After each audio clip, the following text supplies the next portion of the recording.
দ্বাদশ শ্রেণীর তৃতীয় সেমিস্টার ইতিহাস ছায়া প্রকাশনী প্রকাশ করেছিলেন হচ্ছে শচীন্দ্রনাথ মণ্ডল।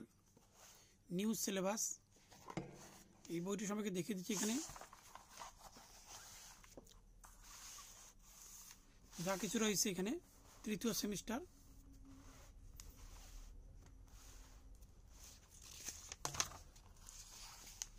তারপরে দাম রয়েছে 220 টাকা।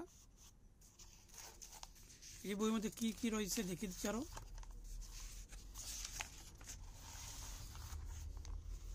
এখানে হচ্ছে টপিক ইউনিট 1, এখানে 40 ঘন্টা থাকবে 20 মার্কস। তারপরে হচ্ছে ইউনিট 2, এখানে হচ্ছে 50 ঘন্টা থাকবে, তাহলে হচ্ছে 20 মার্কস।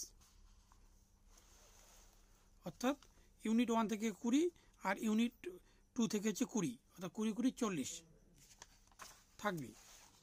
এখানে অধ্যায়গুলি থাকবে এইভাবে। আর অধ্যায় শেষে প্রতি শেষে আমি দেখিয়ে দিচ্ছি। এখানে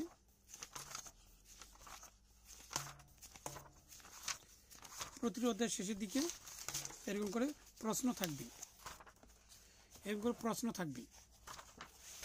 আর এই প্রশ্নগুলি নিয়ে আমি প্রতিটি ভিডিওতে আলোচনা করব, যাতে ছাত্রছাত্রীকে বুঝতে সুবিধা হয়। বইটি আমার দেখিয়ে দিচ্ছি। এখানে বইটি এরকম রয়েছে পিছনের দিকে। বিশেষ বৈশিষ্ট্য, যেমন উচ্চ মাধ্যমিক শিক্ষা সংসদের নতুন পাঠক্রমের হুবহু অনুসরণ, পাঠ্যসূচির প্রতিটি টপিক ধরে আলোচনা এভাবে রয়েছে। এখানে আরও রয়েছে মডেল কোশ্চেন পেপার রয়েছে, সব কিছু রয়েছে বইয়ের মধ্যে।